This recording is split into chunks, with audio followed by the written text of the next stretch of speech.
Welcome to online education. Today we learn effects of British rule in India. Effect of the British rule in India. Okay. British rule का already हमने आगे first chapter में पढ़ा, किस तरह से एमरेज हुआ, पूरा इंडिया अपने अंडर कर लिया ब्रिटिश ईस्ट इंडिया कंपनी ने।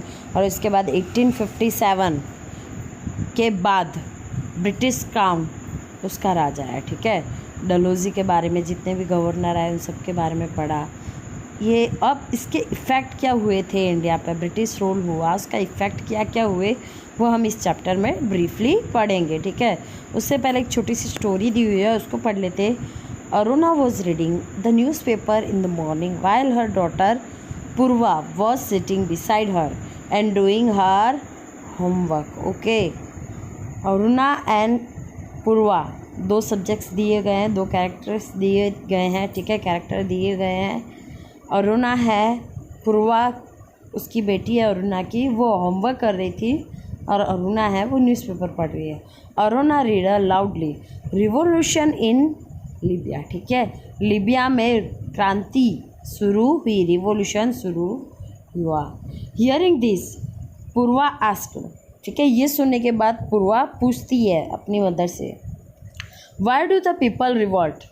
ठीक है, लोग क्यों रिवॉल्ट करते हैं, क्यों क्रांति करते हैं। अरुणा आंसर। ठीक है, अरुणा आंसर करती, when the need of people are not satisfied and the people face economic crisis they revolt. ठीक है, जब लोगों की नीड्स फुलफिल नहीं होती है, सेटिस्फाइड नहीं होती है और लोग इकोनॉमिक क्राइसिस को फेस करते हैं, तब वो लोग क्या करते हैं, रिवॉल्ट करते हैं। ठीक है, in our country also during the British rule. ठीक है, हमारे देश में भी हुआ था जब ब्रिटिश रूल था उस टाइम पे। The condition of people was very bad and the result in a revolt. ठीक है, उस टाइम पे ब्रिटिश रूल के टाइम पे लोगों की जो कंडीशन थी बहुत ही बैड थी, उसका रिजल्ट क्या निकला, revolt. Let me tell you about the life of the Indians at that time. ठीक है, उस टाइम की लाइफ के बारे में बताने वाली है अरुणा अपनी डॉटर को, पूर्वा को। India was economically prosperous till the 18th century. Okay, 18th century तक इंडिया इकोनॉमिकली बहुत ही प्रॉस्पेरियस था। ठीक है, ट्रेड करने के लिए लोग ब्रिटेन से यहाँ आए थे, ईस्ट इंडिया कंपनी बिजनेस करने के लिए यहाँ आई थी। ठीक है, जब कोई चीज़ फेमस होगी तभी तो लोग वहाँ जाएंगे। ठीक है, तो इंडिया इकोनॉमिकली बहुत ही पावरफुल था उस टाइम पे। The century that followed the death of Aurangzeb too could not weaken it. ठीक है, जो औरंगजेब की डेथ के बाद जितने भी रूलर्स आए वो वीक साबित हुए, औरंगजेब जितने पावरफुल नहीं थे। Okay, it has been admitted by the historians across the world that the industries, production techniques and the organisation of trade in India were unmatched at that time. ठीक है, historians जो है उन्होंने एडमिट किया है, उन्होंने बताया है कि पूरे वर्ल्ड में इंडिया में जो इंडस्ट्रीज़ थी, जो प्रोडक्शन टेक्निक्स था, ऑर्गेनाइजेशन था जो इंडिया का ट्रेड करने का, वो अनमैच्ड था। ठीक है, यहाँ से कमोडिटीज़ फॉरेन जाती थी। The same country India become poor and bankrupt during the nearly 200 year of the British rule. ठीक है, और वही कंट्री जो इतना प्रॉस्पेरियस था, वही इंडिया आज एकदम पुअर हो चुका था, इनफैक्ट बैंकरप्ट हो गया था सिर्फ 200 ईयर्स के ब्रिटिश रूल्स के बाद। It become the country that supplied raw material to the factories in India. Zamindars were given the permanent right of land and revenue collection. ठीक है, ज़मींदार जो लैंडलॉर्ड होते थे उनको परमानेंट राइट दे दी गई थी एज़ पर दिस एक्ट के लैंड और रेवेन्यू कलेक्शन की। ठीक है, this is how the class of landlords loyal to the company was created. ठीक है, इस एक्ट के द्वारा क्या हुआ, लैंडलॉर्ड्स जो थे उनको परमानेंट राइट मिली, तो एक ऐसा क्लास, एक ऐसा ग्रुप खड़ा हो गया जो कंपनी के लिए लॉयल था, लॉयल ऐसा क्रिएट हो चुका था। This act also ensured the income of the company. ये एक्ट ने इंश्योर कर दिया, खातरी दिला दी कंपनी को, in company against this the peasants who worked hard in the hot sun to cultivate the land and grow a crops were exploited। ठीक है, इसके अगेंस्ट पे क्या हुआ, जो भी फार्मर्स थे जो कड़ी धूप में काम करते थे, ठीक है, कल्टीवेशन ऑफ लैंड करते थे, क्रॉप्स ग्रो करते थे, वो पूरी तरह से एक्सप्लॉइट हो गए थे। ठीक है, ये पिक दी हुई है गवर्नर जनरल लॉर्ड कॉर्नवालिस, ठीक है, जिन्होंने ये act permanent settlement act launch किया था। Now the effect on social life. इससे पहले फर्स्ट वो जो परमानेंट सेटलमेंट एक्ट था वो सिर्फ बंगाल प्रोविज़न में किया गया था, जो कि बिहार, बंगाल और उड़ीसा का पार्टी था, वहाँ पे इसको लॉन्च किया गया था। और इसकी एंश्योरमेंट के बाद जब ब्रिटिशर्स को लगा कि इससे प्रॉफिट ज़्यादा होता है, तो इंडिया के अलग अलग प्रोविज़न्स में भी ऐसे ही सिस्टम, सेम वैसा नहीं, ऐसा ही सिस्टम लॉन्च किया। Now effect on social life. अब ब्रिटिश रूल के टाइम पे सोशल लाइफ पे क्या इफ़ेक्ट्स हुई वो हम देखेंगे। ठीक है, Warren Hastings, the person who was given the job of collecting revenue was known as a collector। Okay, Warren Hasting ने स्पेशल एक पोजीशन बनाई कलेक्टर की। वो पोजीशन, वो जो पर्सन था जिसको कलेक्टर बोले जाएंगे, वो क्या करता था, उसको जॉब दी जाती थी रेवेन्यू कलेक्ट करने की। ठीक है, इसलिए उसको कलेक्टर बोला जाता था। He also perform the function of जज। ओके, वो एक न्यायाधीश की फंक्शंस भी परफॉर्म करता था। ठीक है, आज भी ऐसा होता है, आज भी जो PWD में कलेक्टर बैठते हैं, अलग अलग स्टेट में, अलग अलग डिस्ट्रिक्ट में कलेक्टर्स अपॉइंट किए जाते हैं सेंट्रल गवर्नमेंट के द्वारा, और वो सिविल जो भी इश्यूज़ होते हैं, केसेस होते हैं, उनका जजमेंट करते हैं। The British system of administration destroyed our Asian system of self rule. ठीक है, ब्रिटिश सिस्टम था, उसने जो हमारा एशियन सिस्टम था सेल्फ रूल वाला, पंचायत सिस्टम थी, ये सारा डिस्ट्रॉय कर दिया था एडमिनिस्ट्रेशन का। ठीक है, in the Asian time every village was like a small Republic. ठीक है, एशियन टाइम पे हर एक विलेज एक स्मॉल रिपब्लिक, ठीक है, एक गणतंत्र की तरह काम करता था, खुद का एडमिनिस्ट्रेशन खुद करता था। ग्राम पंचायत हैंडल करती थी एडमिनिस्ट्रेशन को पूरे गांव के, पर ब्रिटिशर्स ने ये सब कुछ डिस्ट्रॉय कर दिया। ग्राम panchayat handle the administration of the entire village. This panchayats were like the backbone of the self rule in our country. यही एक पंचायत सिस्टम था जो एक बैकबोन था हमारे इंडिया के सेल्फ रूल कंट्री होने का। This institution of local self rule stood their ground even during the time of foreign invention and the sultanate period, but were destroyed due to the administrative policy of the British. ठीक है, जब foreign इन्वेशंस हुए, जितने भी घुसनखोरी हुई हमारी country में, अरब आए, सल्तनत एरिया में जो भी सुल्तान्स आए, ठीक है, अरबियंस आए, तो उस टाइम पे भी ये जो लोकल सेल्फ गवर्नमेंट का हमारा जो था वो डिस्ट्रॉय नहीं हुआ था। ये टोटली डिस्ट्रॉय किसने किया? ब्रिटिशर्स ने अपनी पॉलिसीज़ के द्वारा। The policy of social reforms by the company made a people feel insecure and suspicious. ठीक है, ये जो भी ब्रिटिशर्स ने पॉलिसी बनाई सोशल रिफॉर्म्स के नाम पे, कंपनी ने जो भी बनाया, उससे लोगों को क्या फील होने लगा? इनसिक्योरिटी फील होने लगी और स्पीशियस फील होने लगा। ठीक है, they felt that the government was tried to convert them to Christianity and destroy the Indian culture and religion for ever. ठीक है, उनको कैसा फील होने लगा कि गवर्नमेंट जो है, government means company, British rule, वो क्या ट्राई कर रही है कि इंडिया के कल्चर को डिस्ट्रॉय करने का, उनके रिलीजन को हमेशा के लिए ख़त्म करने का प्लान कर रही है, उनको क्रिश्चियनिटी में कन्वर्ट कर रही है। People believe that the Indian social system was deliberately undermined in the railways and military. ठीक है, लोग क्या बिलीव करते थे कि जो इंडियन सोशल सिस्टम है वो कैसा है,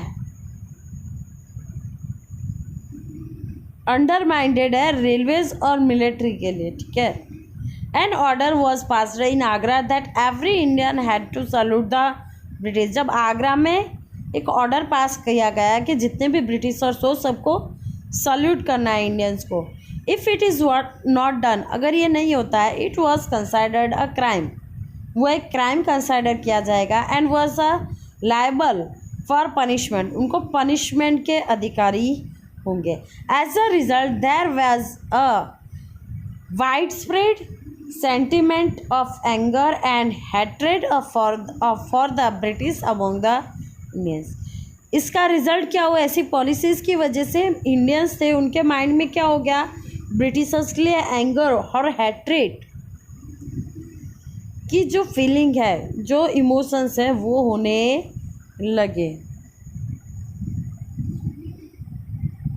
now destruction of Indian trade and industries. ठीक है, ब्रिटिशर्स ने किस तरह से इंडियन ट्रेड और इंडस्ट्रीज़ को डिस्ट्रैक्ट किया वो हम देखेंगे। The handlooms of India supplied a textile to market of Asia and Europe. ठीक है, इंडिया के जो भी हैंडलूम्स थे, जो भी फैक्ट्रीज थी, वो टेक्सटाइल्स प्रोवाइड करती थी एशिया के मार्केट में और यूरोप के मार्केट में। The traders from European countries used to come to India to purchase the commodities. Europe के जो ट्रेडर्स थे, यूरोपियन कंट्रीज़ के, वो इंडियन कमोडिटीज़ को परचेज करने के लिए इंडिया आते थे ट्रेड के लिए। The India made jute, silk, woollen, cotton, textile were in the high demand in the European market. ठीक है, यूरोपियन मार्केट में Indian made jute, silk, woollen और कॉटन टेक्सटाइल की हाई डिमांड थी। The soft and delicate muslin of Dhaka was world famous. ठीक है, जो ढाका का मसलिन था, जो एकदम सॉफ्ट और डेलिकेट हुआ करता था, वो वर्ल्ड फेमस था, वो भी इंडिया से ही एक्सपोर्ट होता था। Apart from textiles, commodities such as salt, sulphate, sugar, etc. were exported in the exchange of tremendous amount of billion। ठीक है, कई करोड़ों रुपए में, सोने चांदी के बदले में ये चीज़ें, भाव में ये चीज़ें एक्सपोर्ट होती थी यूरोपियन कंट्रीज़ में। ठीक है, सिर्फ टेक्सटाइल्स ही नहीं, साल्ट हो गया, फिर शुगर हो गया। ठीक है, the whole scenario change as the British rule was implanted. जब ब्रिटिश रूल इम्प्लांट हुआ तो पूरा सिनेरियो चेंज हो गया। The flow of billion got reserve. ठीक है, जो गोल्ड और सिल्वर का जो पूरा फ्लो था, जो यूरोपियन कंट्रीज से हम अर्न करते थे, वो पूरा रिजर्व हो गया, बंद हो गया। In the beginning of British industrial revolution, the British took a 500 crore rupee as per today's standard only from Bengal during their rule. ठीक है, उनके टाइम में बंगाल से, ठीक है, 500 crore rupees as a revenue उन्होंने कलेक्ट किए थे इंडस्ट्रियल रिवॉल्यूशन के टाइम पे। ठीक है, just imagine the wealth of British would have accumulated from the whole country. ठीक है, अब आप इमेज कर सकते हो कि ब्रिटिश की वेल्थ कितनी होगी, पूरी कंट्री से उन्होंने कितना लिया होगा और ब्रिटेन ले गए होंगे। ठीक है, सिर्फ बंगाल से उन्होंने 500 करोड़ रुपीज़ लिए।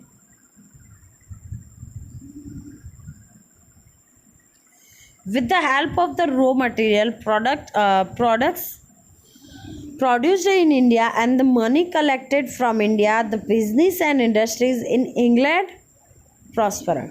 ठीक है, रॉ मटेरियल की मदद से जो इंडिया से प्रोड्यूस किया जाता था उसकी हेल्प से, और जो मनी कलेक्ट किया जाता था इंडिया से वो यूरोप भेजा जाता था और वहाँ के बिजनेस और इंडस्ट्रीज़ को चलाया जाता था।